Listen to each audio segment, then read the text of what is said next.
Every soul is a seed of potential buried in the dust of circumstance. For the Saiyan, it is the blinding, destructive fury that carves the path to divinity, a red-hot blade of rage forging the golden superstate. But for the Namekian, the one born of a fractured spirit and cradled by the whispering winds of a dying world, the path is not one of fire, but of silence.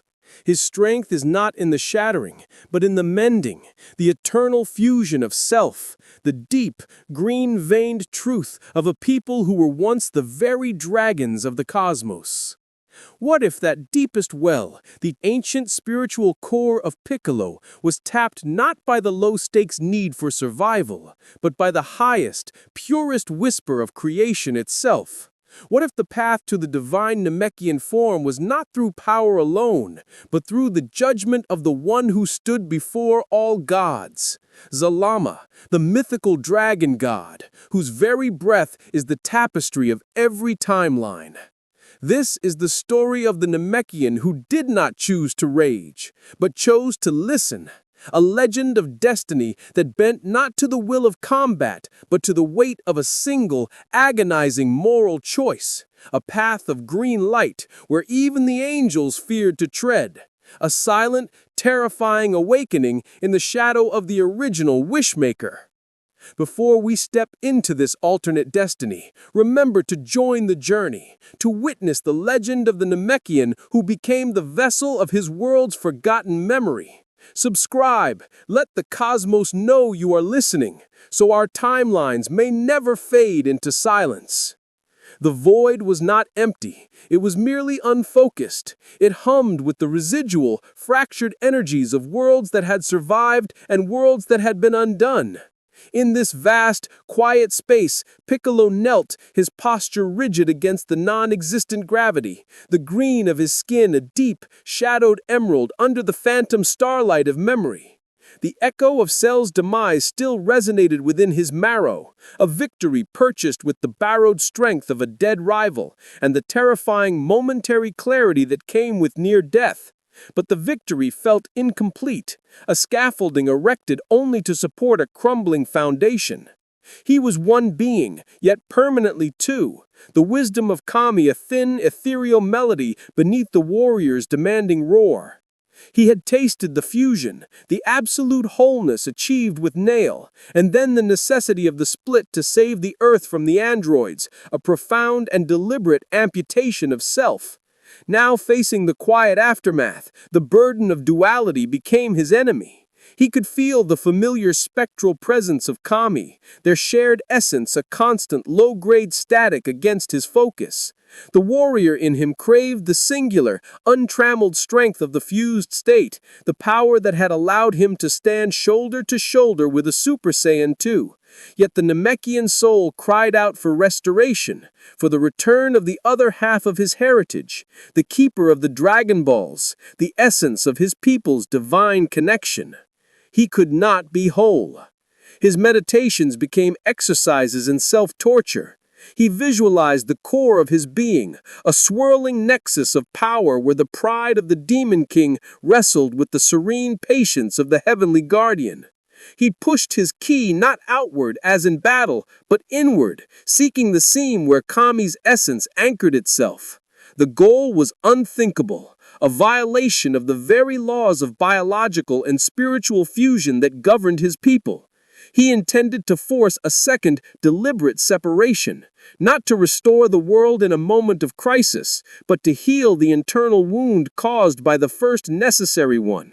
He sought to give Kami back his body, to return the Dragon Balls to their rightful creator, even if it meant Piccolo would revert to a fragment, a lesser being, but one finally at peace with its constituent parts.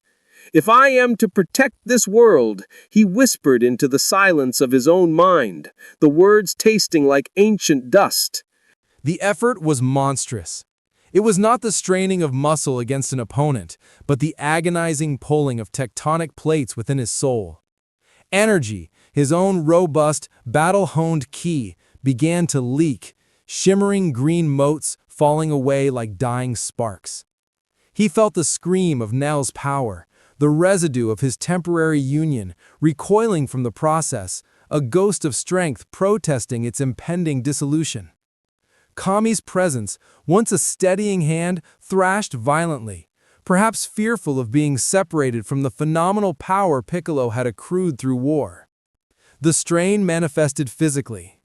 His skin grew taut, veins like black rivers beneath the green, and a fine, crystalline cracking began to appear on his forearms, not from injury, but from the impossible stress placed on his spiritual matrix. He was attempting a spiritual mitosis, a divine surgical procedure performed by the patient himself without guidance, relying only on ancestral memory and sheer, stubborn willpower. Days bled into weeks in the hermitage he had claimed.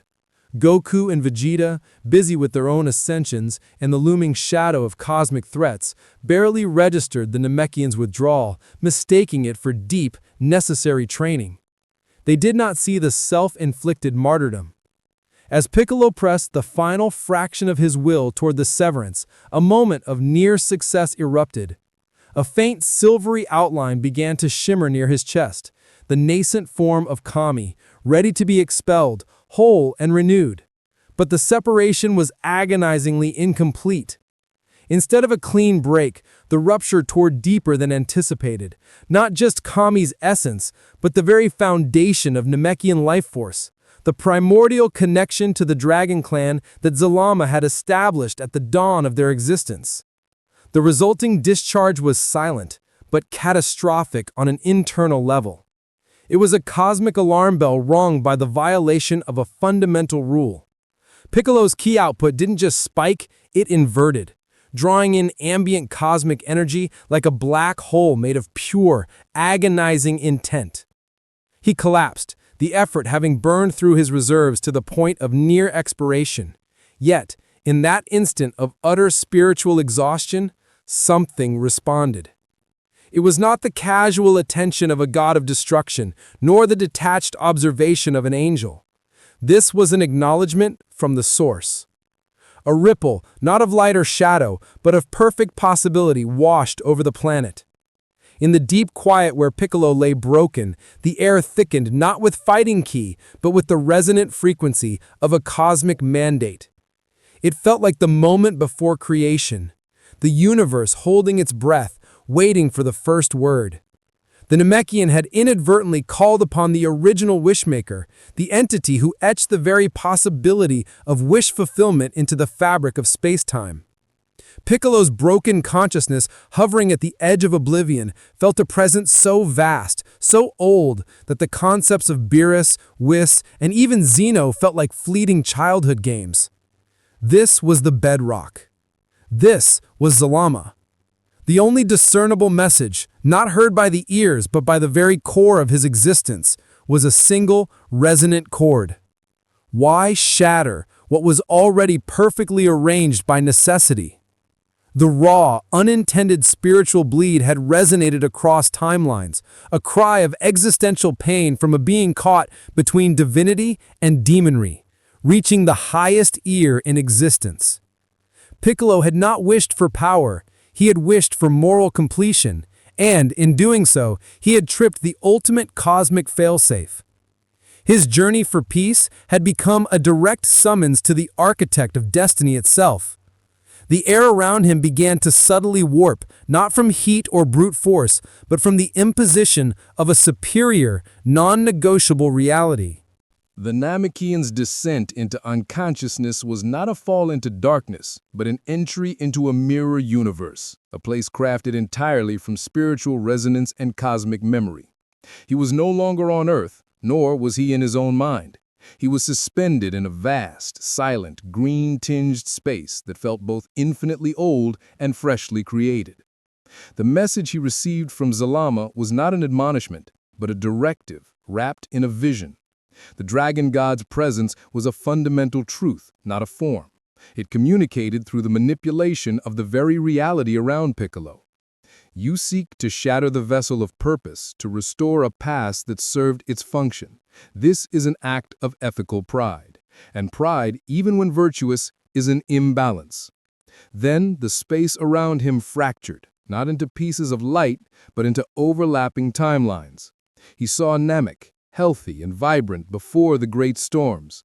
He saw the nameless Namekian who first traveled to Earth, the split that created both the Demon King and Kami, the fateful schism that set his destiny in motion. He saw the timeline of his people's failure, a universe where the Namekians were wiped out before they could seed the stars with their magic, leaving the universe permanently wishless. This was a place of profound silence, a cosmic vault where broken possibilities were stored.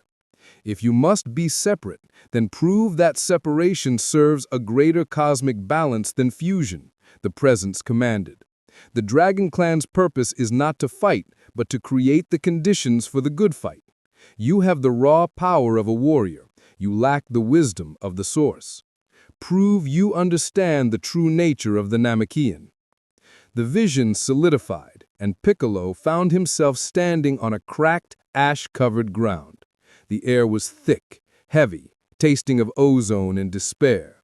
This was the trial of the forgotten world, the very core of the second verse, initiated prematurely.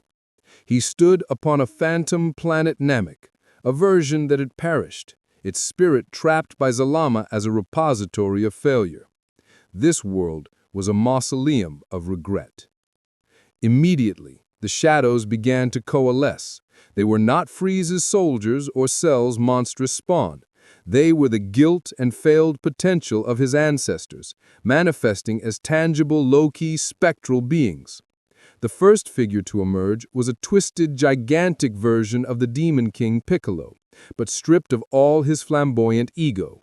A hollow shell of pure, unbridled self-hatred for the necessary evil he had embodied. "You seek to abandon power for peace," the shadow rasped, its voice a dry, echoing whisper. "You betray the dark half. This strength you gained was mine." Piccolo drew himself up, feeling the debilitating drain of his earlier attempt at separation, knowing his physical key was dangerously low. He could not rely on brute force. Zalama had designed this trial to bypass his warrior instincts entirely. "Your strength was an imbalance," Piccolo stated, his voice calm despite the profound spiritual terror. "A necessary, chaotic spark. But the true strength of our people is cohesion. You fought Kami. I fought to become Kami." He saw the spectral shape not as an enemy to be destroyed, but as a broken memory to be restored. He extended his hand not to fire a blast, but to touch the shadow's core. His finger glowed with a pure, soft emerald light. When the light met the despair, there was no explosion, only a soft, dissolving hiss, like water turning to steam. The shadow recoiled, shrieking in silent agony. "You mend with understanding, you do not destroy." Zalama's voice echoed, satisfied. The Namekian understood the lesson. The divine Namekian power was not built on attack, but on strategic empathy and the ability to rearrange matter and spirit. It was the absolute mastery of creation magic. But the Demon King's shadow was immediately replaced by a dozen others, the spectral forms of ancient, failed Namekian leaders who had chosen isolation over galactic contribution. Namekian warriors who had died seeking personal glory instead of collective harmony. They crowded him, each offering a different temptation of lesser destiny. They told him to use the Dragon Balls for personal power, to hide his world away, to forget the Earthlings. Piccolo stood his ground, letting the whispers wash over him. His internal key, though low, was beginning to resonate with the lost energies of this shadow world. He was not just fighting the past, he was absorbing its lessons, transmuting regret into resolve. The green light intensified, becoming not a combat aura, but a field of perfect silence. He realized the trial was not about survival, it was about transcendence. To awaken the divine Namekian, he had to integrate the very failures of his people and use them as the fuel for his new identity. He had to sacrifice his personal definition of self to become the vessel of their unified destiny. The whispers intensified, sharp and accusatory, pressing down on Piccolo. Each phantom represented a lost choice, a road not taken by the Namekian race. He felt the temptation to simply annihilate them with a raw blast of ki, to cut the Gordian knot of spiritual complexity with the warrior's simplicity. It was the easy way, the Saiyan way, the way he had been trained by the very cosmos he fought to protect. But the eyes of Zalama, vast, non-judgmental, and absolute, were upon him. The dragon god did not want a champion. He wanted a perfect vessel for creation's maintenance. Piccolo refused to fight with force. He stood motionless, his arms outstretched, palms open, a pose of utter spiritual surrender. The shimmering green light around him, the aura of the Dragon Clan's pure untapped power, now pulsed with a rhythm that was neither fast nor slow, but simply eternal. He reached into the depths of his memory, pulling forth the image of the Namekian elder, Guru, whose vast spirit had temporarily contained the history of his people. He found the essence of Dende, the healer, whose youthful purity mended the Dragon Balls. He found Nail, the warrior, whose fierce loyalty had allowed for the fusion that saved his life. He was not one Namekian, he was all of them. I am the memory of the green star, Piccolo thought, projecting the sentiment with a force greater than any physical attack. You are not failures, you are lessons. The phantom shrieked a final unified cry, a sound of mass regret and profound release, as Piccolo's extended consciousness began to absorb them. It was a terrifying process. He felt the crushing weight of millennia of accumulated sorrow, the sting of every defeat, the quiet shame of every self-serving choice made by his scattered people. The process nearly fractured his already delicate spirit matrix again, but this time, he was not separating, he was integrating. He was performing the great Namekian fusion not with one person, but with the soul of his race. When the last shadow dissolved, Piccolo stood alone, trembling, bathed in a sudden, brilliant, pure emerald light. He was still Piccolo, but magnified, deepened. He had not gained new power. He had simply gained access to the entirety of his people's latent potential, unlocked by the moral choice to sacrifice his separate identity for the sake of his legacy. The phantom planet Namek vanished. He was back in the void, Zalama's presence a silent, approving echo. The Namekian power is creation, Piccolo, not destruction. Go, your lesson is learned. Yourself is no longer your own. You are the living memory. The Namekian felt a seismic shift within his core. His spirit had settled. The battle between Kami and the Demon King finally resolved not by dominance, but by perfect synthesis. Kami was not expelled, but his essence was integrated so thoroughly it was unrecognizable as separate. Piccolo's mind was now a vast, quiet library of Namekian wisdom, capable of drawing on the collective memory of the Dragon Clan. He snapped back to reality, kneeling on the cool stone of his hermitage on Earth, breathing heavily. He was physically exhausted, but spiritually overflowing. The green light faded, leaving behind a subtle change. His skin tone was a shade deeper, his musculature subtly refined, and his internal ki felt not hot and explosive, but deep, cold, and infinite. He had passed the trial. He had awakened the potential of the divine Namekian. But the cosmic ripple he had created was still spreading. As Piccolo stood, newly awakened, a shadow fell over the earth that was not caused by clouds. It was the arrival of something vast and detached, drawn by the sudden profound shift in universal energy balance. The air became heavy with an oppressive, familiar apathy, the key signature of Lord Beerus, the god of destruction, and floating silently beside him, radiating an irritatingly calm curiosity, was Whis, the angel.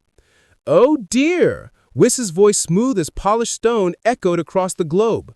"That was quite the spiritual eruption, wasn't it, Lord Beerus? It seems the little green one has caught the interest of someone very old." Beerus yawned, scratching his cheek. "It reeks of creation magic, unruly and annoying. But that power, it feels like it belongs in another universe. It's time for an inspection." Piccolo, newly burdened with the spiritual weight of his entire race, looked up at the looming shadow of the destroyer, his eyes glowing faintly with the emerald key of Zalama's chosen. The cosmic order had arrived to test the validity of his new legend. The Namekian did not flinch, even as the aura of divine destruction settled upon the planet like a heavy shroud. Piccolo did not power up in the traditional sense. There was no screaming, no sudden burst of golden light. Instead, the faint emerald glow in his eyes intensified, and his presence on the physical plane felt instantaneously deeper, more substantial. He was no longer trying to achieve a higher state. He was simply settling into his true state.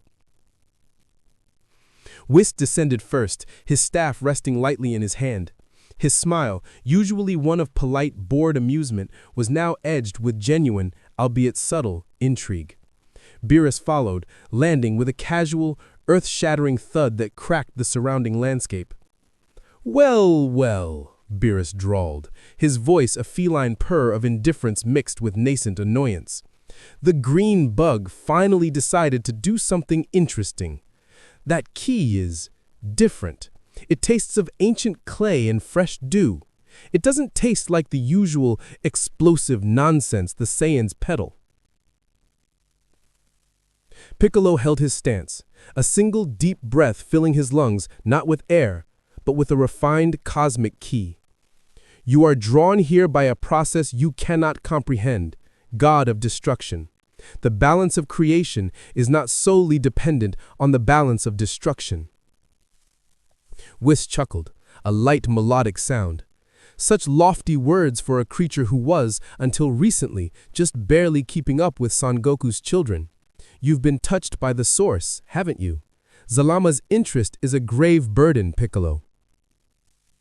Piccolo merely tilted his head. "A burden I chose when I placed moral necessity above personal strength. What is your purpose here? To destroy what you do not understand?" "Precisely," Beerus snapped, instantly bored with the philosophical exchange. The air around his clawed hand began to crackle with purple energy, condensing into a miniature, volatile sphere of destruction. He threw the energy sphere, not at Piccolo, but at the ground 1,000 meters away. The resulting detonation wasn't large, but it was absolute, leaving a perfect, unfillable void where the mountain range had been, a testament to destruction's perfect erasure. "Show me," Beerus challenged, his golden eyes narrowed. "Show me why the original dragon has deemed you worthy to bear the green star's living memory." Piccolo knew a conventional fight was futile. To engage Beerus in a power struggle was to acknowledge the supremacy of destruction, the very opposite of the Namekian path. He closed his eyes. He did not raise his ki to meet the attack. He raised his perception. When Beerus, impatient, launched a blindingly fast, casual physical assault, Piccolo didn't dodge. He used the newly integrated collective memory of his race. Within the span of a nanosecond, he accessed the countless Namekian records of defensive maneuvers, healing spells, and, most critically, the Dragon Clan's magic. The magic was not a spell. It was reality crafting. As Beerus's paw lashed toward his face, Piccolo's ki, now that pure, silent emerald light, didn't surge. It flowed. He didn't move himself. He manipulated the space between his face and Beerus's strike. Time did not slow down, but the distance required for the paw to cover the space expanded, a localized, instantaneous ripple in the spatial geometry. Beerus's attack, traveling at the speed of a god of destruction, suddenly found itself moving across a metric that had just been stretched into infinity. The strike slowed, not due to resistance, but due to impossible distance, halting mere centimeters from Piccolo's face.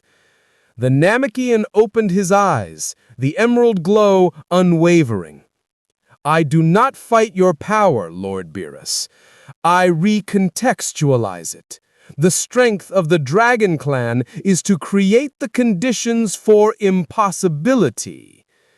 The god of destruction's eyes widened, a genuinely surprised expression crossing his feline features for the first time in centuries. He yanked his arm back, the stretched space snapping shut with a whip-like sound, forcing Beerus to stumble slightly. Whis' staff tapped the ground softly. "Fascinating. He isn't using raw power to stop you, Lord Beerus.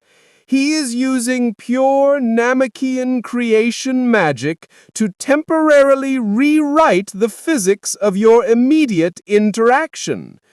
It is essentially a localized, non-wishing wish, a tiny act of creation that contradicts a larger established reality. Beerus growled, wiping the slight, non-existent dust from his sleeve. He was intrigued, a dangerous state for a destroyer. He raised his power, the purple aura burning higher, threatening to consume the planet in its passive radiance. "Can your magic stop Hakai?" Beerus challenged, preparing to unleash the absolute erasure technique. Piccolo knew he couldn't. The Namekian power was creation, and Hakai was the ultimate negation of creation. To try and mend that kind of fundamental reality erasure would be to sacrifice his very existence. But he had one final profound understanding from the Zalama trial. The Namekian is the master of strategy, not spectacle. He didn't need to stop the attack. He needed to make Beerus hesitate. With the clarity granted by the Green Star's living memory, Piccolo performed an act that had never been seen in the universe. He didn't fire an energy wave or move a limb. He used the Namekian's ultimate self-sacrifice technique, refined by Zalama's influence. He rewound his own internal key clock. He instantaneously expelled every scrap of reserve power he held, the power that kept him ready for the next battle, the power for healing, the power for flight. He didn't blast it outward. He compressed it into a single, perfectly formed seed of essence and launched it, not at Beerus, but around Beerus. The result was not an explosion, but an instantaneous, localized creation. Before Beerus could launch the Hakai, he was enveloped in a sudden, impossible field of living, vibrant nature.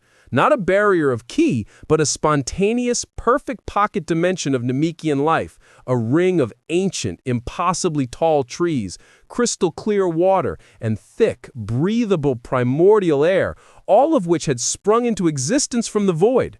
The field radiated a ki so pure, so profoundly creative that it acted as a spiritual repellent to the god of destruction's nature. Beerus stopped, the Hakai dying on his fingertip, not because he was blocked, but because he was startled and fundamentally repulsed. "What is this vile living junk?" Beerus hissed, shaking off the sudden, overwhelming sense of peace and life that had encroached upon his destructive balance. It was anathema to him, a perfect reality created from nothing, an act that bordered on the power of the angels themselves. Whis watched, his eyes wide with the pleasure that was near shock.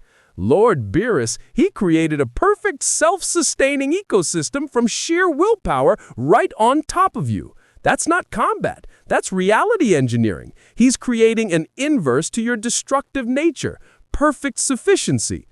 Piccolo, depleted, but utterly calm, stood at the center of the vanishing Namekian bubble, his form fading slightly from the effort.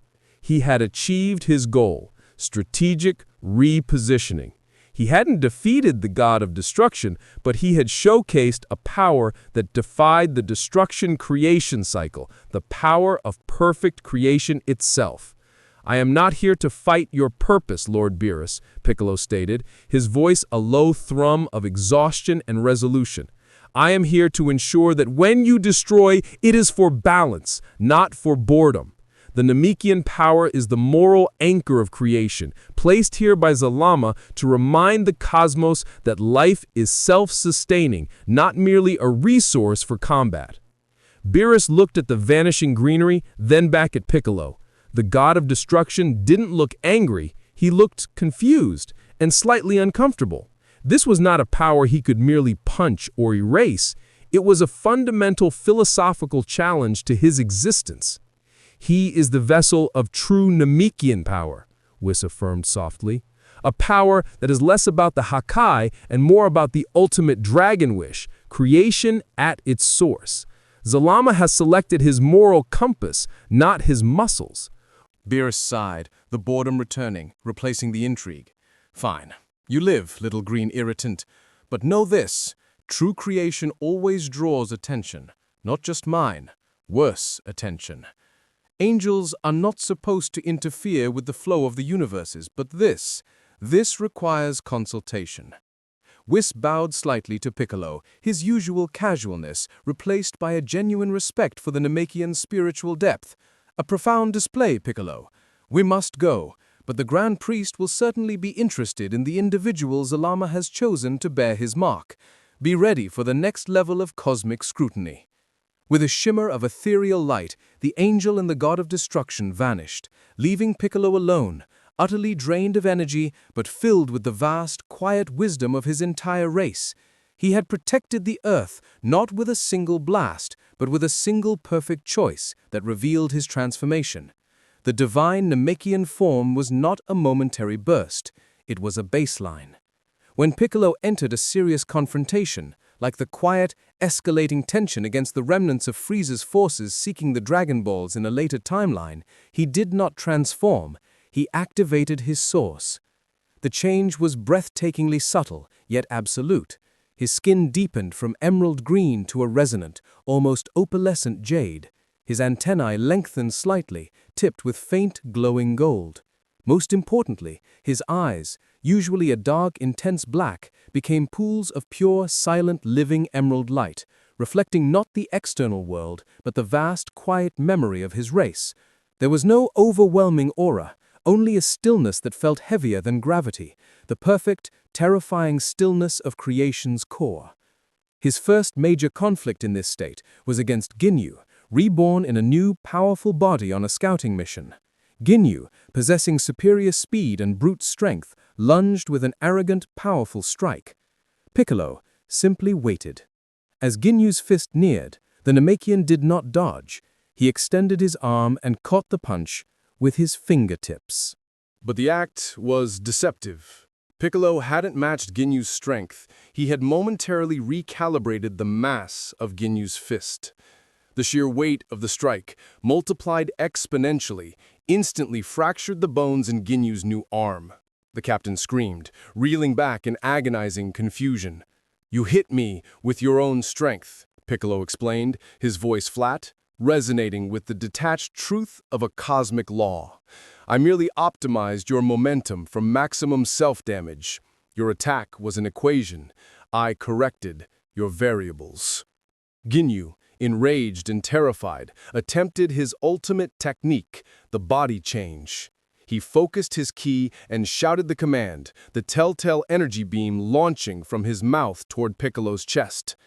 Piccolo looked at the beam and sighed, not in fear, but in disappointment at the simplicity of the approach. He did not deflect it. He used the full, controlled power of the divine Namekian source.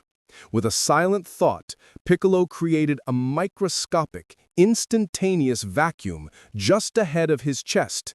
The body change energy, which required an unbroken medium to travel and execute its magical transaction, harmlessly entered the tiny pocket of non-existence and was instantly nullified, its chaotic magical components dissolving back into raw ki.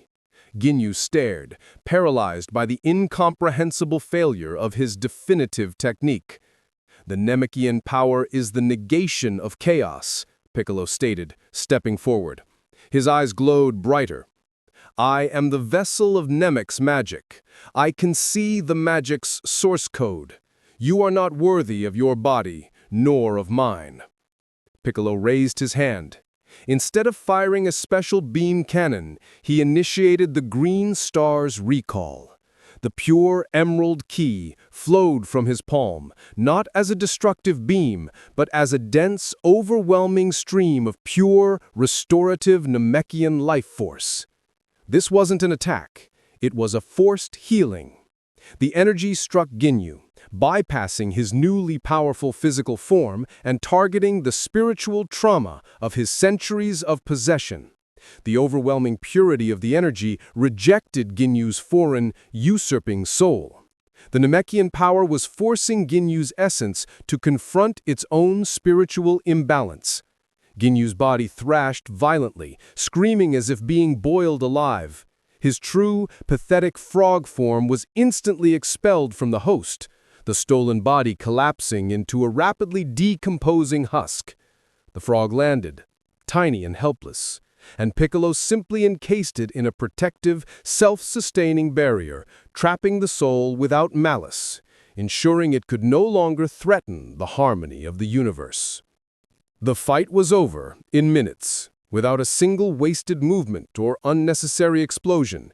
It was a surgical, strategic, and profoundly moral victory.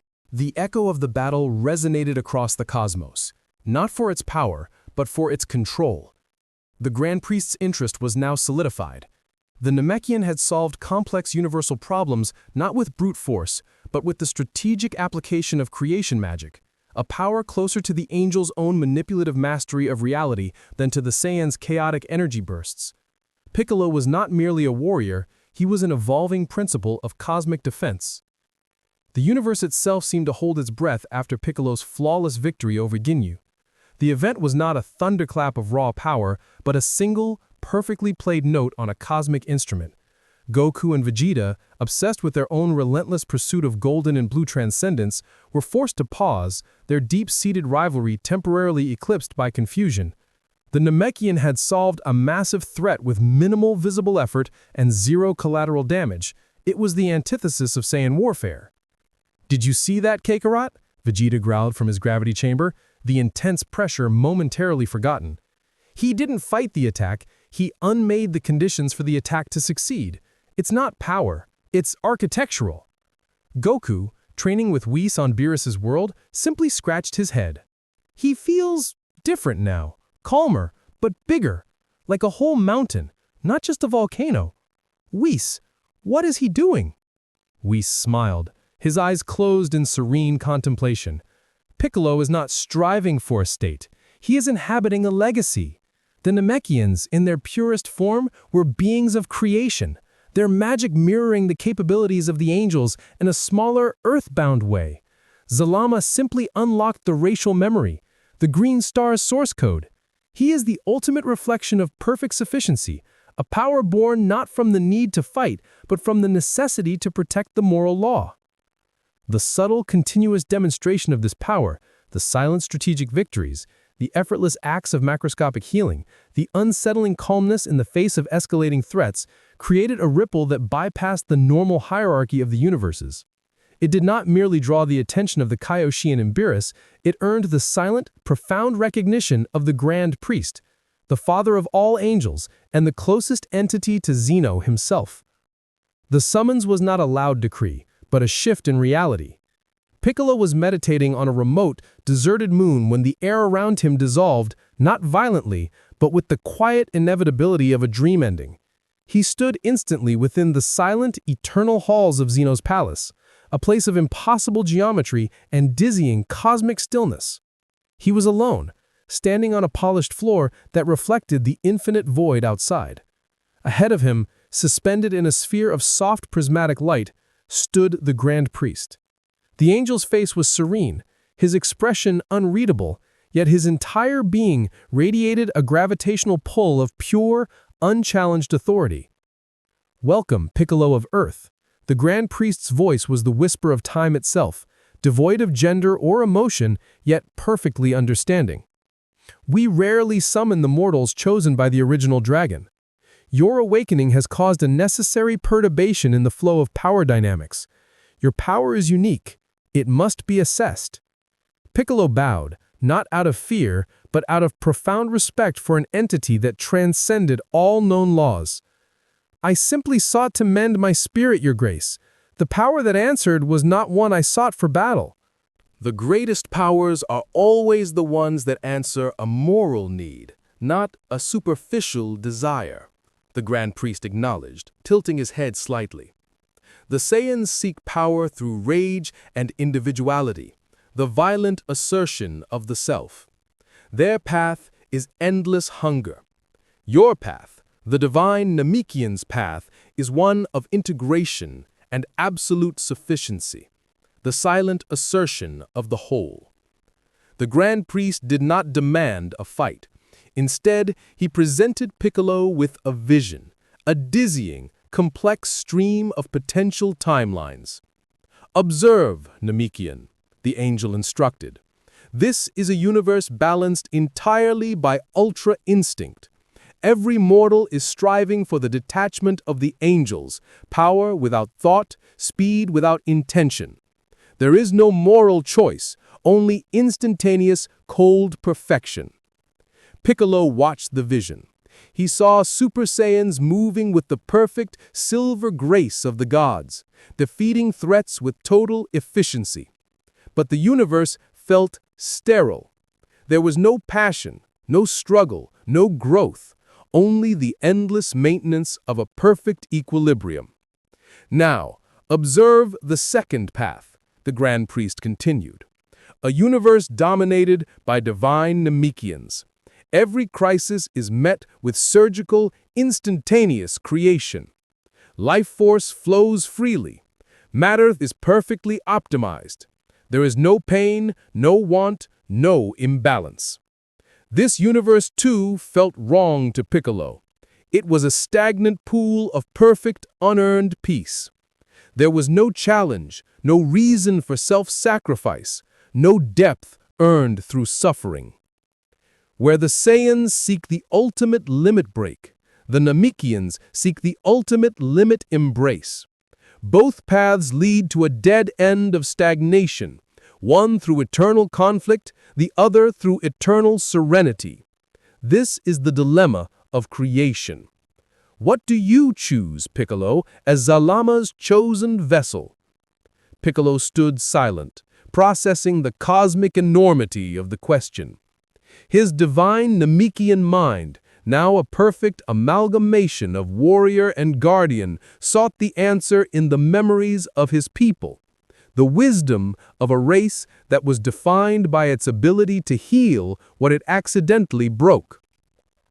I choose neither detachment nor stagnation, Your Grace, Piccolo finally answered, the emerald light in his eyes burning with renewed conviction. I choose strategic empathy.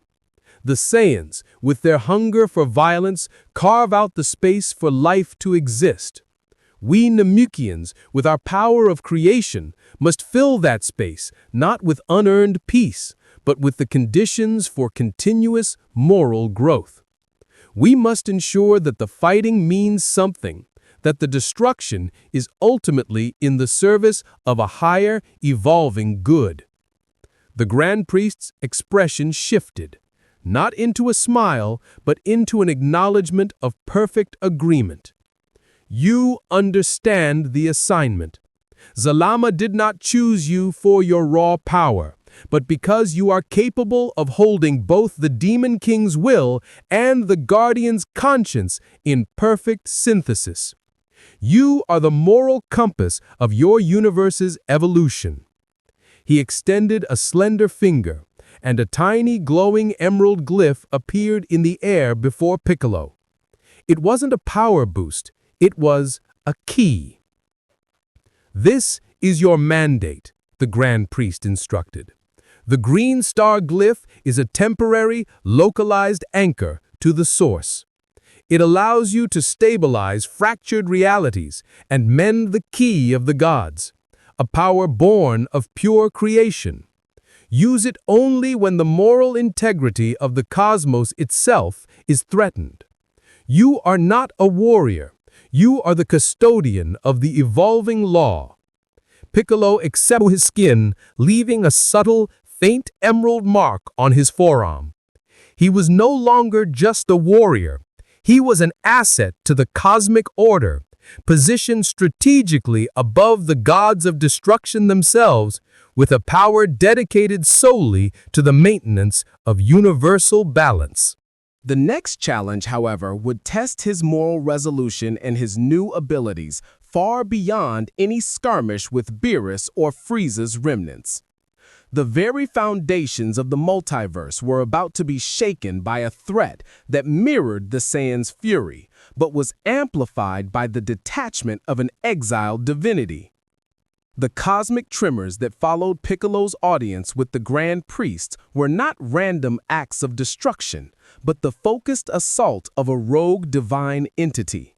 Whis had feared it, and now it manifested, an exiled god of destruction, one stripped of his title for a primordial sin against Zeno's neutrality, who viewed Zalama's intervention and Piccolo's subsequent elevation as an intolerable act of cosmic favoritism. This entity, named Kronos, sought to prove that all structured creation, divine or mortal, was fundamentally flawed and deserved to be reset to absolute chaos.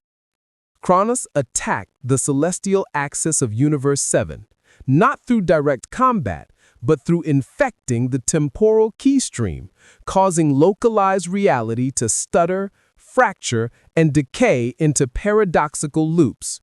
Goku and Vegeta met the challenge first, exploding into their most potent forms. Ultra Instinct Omen for Goku, a devastating flawless silver cascade, and evolved Super Saiyan Blue for Vegeta, a condensed, perfect blue storm of disciplined rage. They fought Kronos above the dying remnants of an asteroid field, their power the ultimate expression of individual will and explosive transformation. But Kronos was too deeply entrenched in the reality stream. Every perfect strike Goku landed was instantly undone as Kronos forced the moment back an instant, making the blow irrelevant. Every crushing blow Vegeta dealt was met with Kronos momentarily becoming intangible existence, slipping through the physical plane like smoke.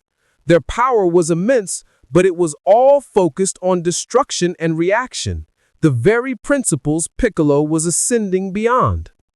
Piccolo arrived not with a roar, but with a profound, sickening lurch in his spirit. He saw the battle as a complex, glitching tapestry. Goku was trapped in an endless loop of near misses, and Vegeta was fracturing the space around him so violently that the vacuum was threatening to breach the atmosphere. The green star glyph on Piccolo's arm pulsed faintly, a quiet demand from the cosmos. Maintain the structure. Piccolo did not engage Kronos directly. Instead, he soared toward the chaotic epicenter of the temporal breach Kronos was maintaining, a swirling vortex of contradictory light and shadow that was slowly unraveling the fabric connecting Goku and Vegeta to the present moment. "Piccolo, get out of there!" Goku's voice crackled through the distorted air, laced with the strain of maintaining Ultra Instinct while fighting temporal interference. "This thing is tearing reality apart." "I know," Piccolo replied, his voice clear and resonant, untainted by the temporal distortion. He was the anchor. He flew directly into the vortex of chaos. It was agony, the experience of every choice he had ever made and every choice he could have made playing out simultaneously, threatening to tear his consciousness apart. He felt the temptation of the Demon King's power to simply obliterate the Nexus through sheer force, and the pull of Kami's caution to retreat from the danger. But he was the synthesis. Piccolo closed his eyes and unleashed the full, controlled power of the divine Namekian form. The opalescent jade skin brightened until he was almost entirely composed of that pure, silent green light. He channeled the power of the green star's living memory, not his energy, but his fundamental data. He found the corrupted code in the vortex, the specific temporal frequency Kronos was using to force the reality fractures. With the key given by the Grand Priest, Piccolo initiated the stabilization protocol. He didn't destroy the vortex, he edited it. With a single, monumental act of mental focus, Piccolo projected the absolute, perfect key of creation into the breach. He forced the contradictory timelines to resolve into a single, coherent moment. He was using the essence of a dragon to forcibly rewrite the immediate battle reality. The effect was immediate and shocking. The stuttering violence ceased. Goku snapped out of his loop, his Ultra Instinct focus locking on to the now stable Kronos. Vegeta's frustrated aura vanished as the spatial distortions vanished. The environment snapped back into a fixed linear reality. Kronos, momentarily stunned that his primary weapon was fixed rather than countered, looked wildly around. What have you done to my entropy?" Piccolo hovered at the edge of the vortex, breathing deeply, the effort costing him dearly, his form flickering slightly. "I have enforced the law of progression. You cannot destroy what is meant to evolve. God of destruction, your chaos is dismissed." It was the moment of truth. Kronos, realizing his primary weapon was neutralized by a power he could neither destroy nor understand, turned his full, concentrated fury toward the Namekian, the source of the disruption. He unleashed a full-power, focused Hakai beam, aimed squarely at Piccolo's heart. Goku and Vegeta reacted instantly, rocketing forward to intercept, ready to sacrifice themselves to block the final erasure. But Piccolo was faster in his strategic awareness. He knew the limitations of his own life force against true Hakai. "No!" Piccolo projected, his voice ringing only in the minds of his allies. "This is the moment. I can mend the key, but I cannot survive the blow." As the Hakai beam bore down on him, Piccolo opened his hands and unleashed his final, controlled creation. He did not block it, nor did he try to erase it. He created two perfect vessels for the energy, one aimed at Goku, one aimed at Vegeta, and used the last of his stable green ki to subtly redirect the beam's trajectory. The Hakai struck the two Saiyans, but instead of erasing them, the energy was instantly absorbed into their own supercharged divine auras. Goku's Ultra Instinct and Vegeta's evolved SSB, being high-level transformations in themselves, acted as the perfect, albeit temporary, repositories for the raw negation energy. The Hakai was neutralized, but the transfer overloaded the Saiyans instantly. Goku's silver aura shattered, and Vegeta's blue light sputtered and died, both dropping from the sky, utterly drained but very much alive. Kronos stared in disbelief. His ultimate weapon had not only failed to kill the Namekian, but it had knocked out his two most powerful adversaries. Piccolo, exhausted, used the last fraction of his energy to create a simple, strong cushion of Namekian soil beneath the falling sands. Then he turned to Kronos.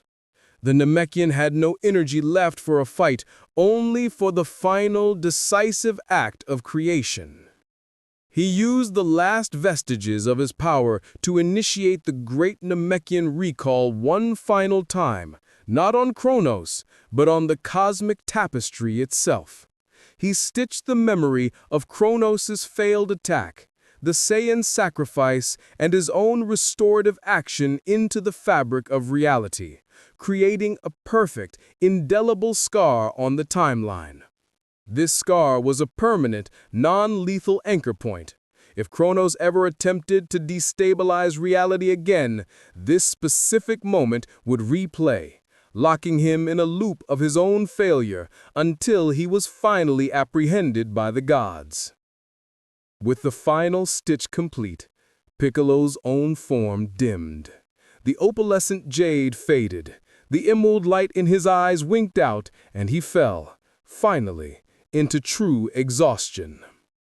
The rogue god, Kronos, recognizing the permanence of his tactical defeat, a defeat achieved not through superior power, but through superior law, fled the sector in impotent fury, knowing the Grand Priest would now intervene. The stars burned quietly, as if remembering his will.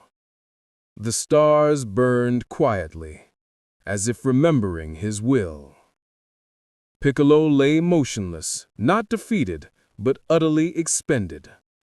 He was a vessel emptied after pouring its entire contents into the saving of a universe.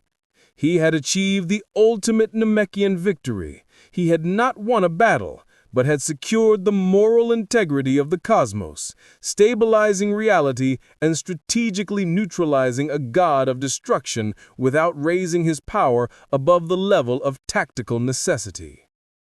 His awakening under Zalama had fundamentally shifted the nature of cosmic power in Universe 7.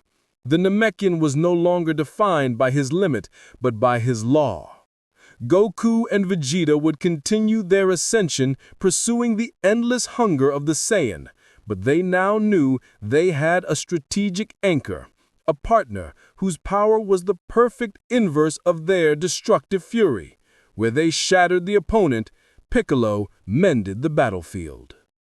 The legacy of the divine Namekian ascendant was etched not in craters, but in the quiet, restored silence that followed the great cosmic storm. He was the quiet truth of creation, that true power resides not in how much you can destroy, but in how profoundly you can sustain.